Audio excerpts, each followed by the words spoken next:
What's up bikers, I'm Johnny Thompson from Fit for Racing. Today we're going to take a look at what might be holding you back going up hills and how to improve it.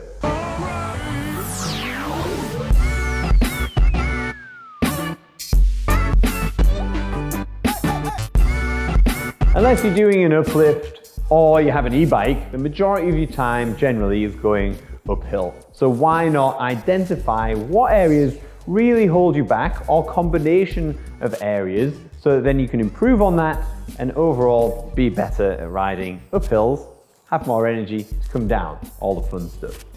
When we're dissecting your ability to go uphill, we're going to break it down into lungs, legs, power, nutrition, and pacing. Generally, you're going to have a combination of all of those things, but after this video, you might see that one area in particular with a strategy to improve might really make a big difference, and I hope it does. The first one we're going to look at, lungs.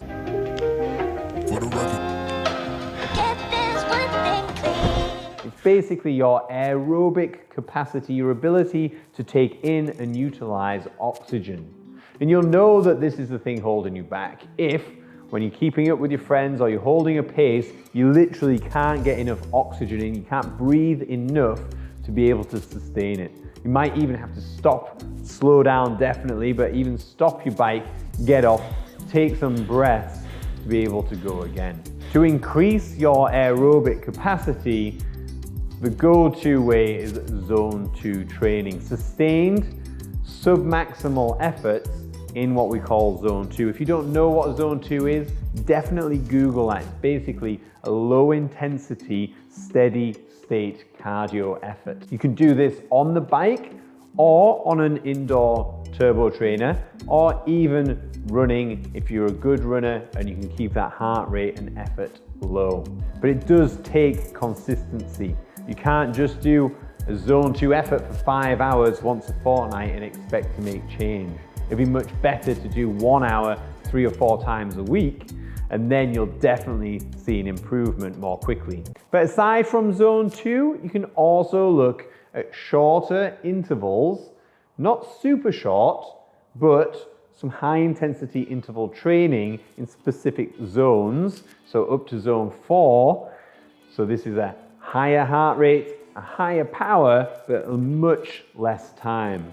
And these are optimized by including them once or twice a week into your on-bike training or indoor turbo training. If you're going to try one of those on the bike, is find a consistent fire road to then go up for 5 minutes at a consistent pace, and then take 3 minutes rest and repeat 5 times.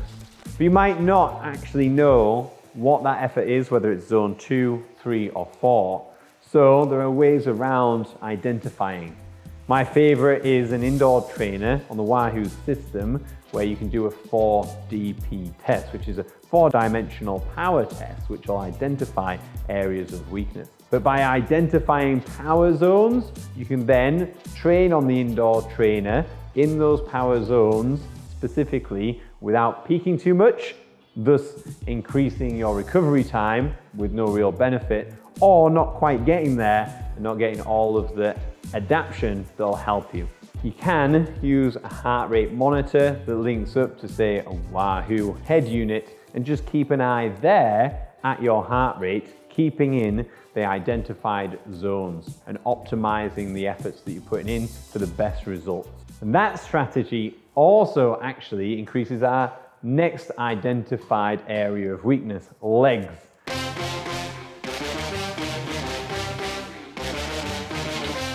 This is when you feel the burn in your legs, and inevitably if you feel the lungs, you feel the legs as well. It's not as simple as saying one or the other, it's probably a combination of both. But if it is more the legs, then the shorter duration energy system training or those intervals, like what we said before, identifying that zone 4 power zone or heart rate zone, doing that type of interval will help. So it's a threshold training strategy, so that then ultimately your legs are more conditioned to that type of effort.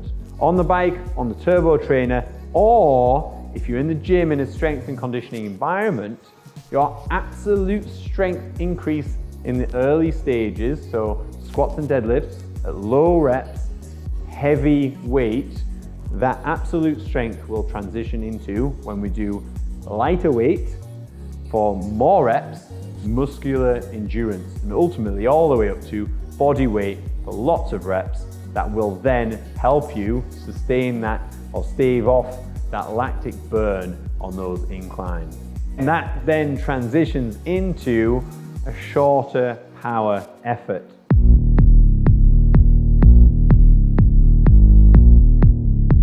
During most trail riding, you'll come across a technical incline where putting down some power before you get there will help you float over. So instead of pedaling on routes and slipping and sliding away, getting the power and the speed before it means that you can roll over and not be losing traction.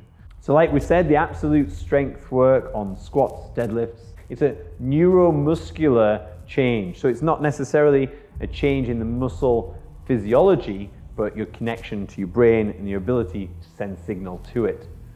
So therefore, we need maximum muscular recruitment in a short amount of time. So you can do that, as I said, maximum weight or speed and power with bands, jumping, anything that's going to force a lot of energy into those muscles that we're going to try and build. And then again, onto maybe even an assault bike or turbo trainer for 6-second sprints. This way we're putting the power down super fast. We are literally just practicing that will then reflect on the bike. So you see a little technical section up ahead, and you think at a particular speed, I'll just be able to coast over that. Putting that power down before you get there is going to give you that ability. It will also, though, help when you're on super steep stuff to be able to keep that power on. So each of these, lungs, legs, and power, there's lots of gray area and crossover between the three. So by training one will help the other, vice versa, in varying degrees. So don't restrict yourself by choosing one strategy for a particular weakness that you've identified. Look at all of them and how you can improve all with a shuffle in training depending on your particular needs. Whilst going through that type of training, looking at energy systems and your ability to go uphill, you'll understand a lot more about your body and what you can sustain, which then ticks another box of pacing.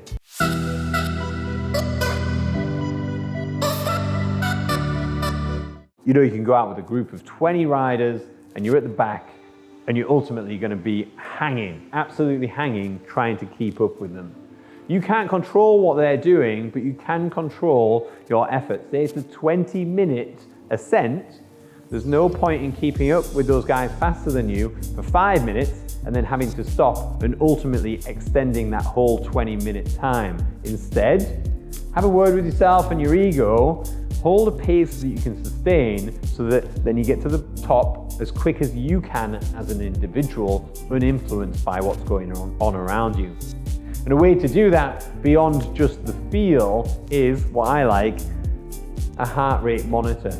So I use a watch and I can take a look at the watch and I can see that if I'm between 140 and 160 beats, it's sustainable for a particular amount of time. Anything over 160, then I know I can hold it for 15-20 minutes.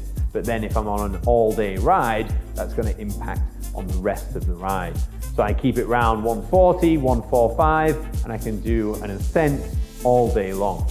Someone much fitter than me and more capable of going uphill will be able to hold a 145 and go faster all day long. But that's them, and I'm talking about me and my ability to be able to do those ascents to the best of my ability.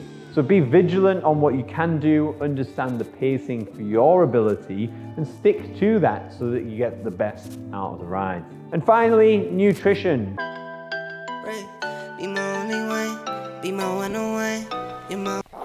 Everything that we talked about before is meaningless if you don't fuel or hydrate properly.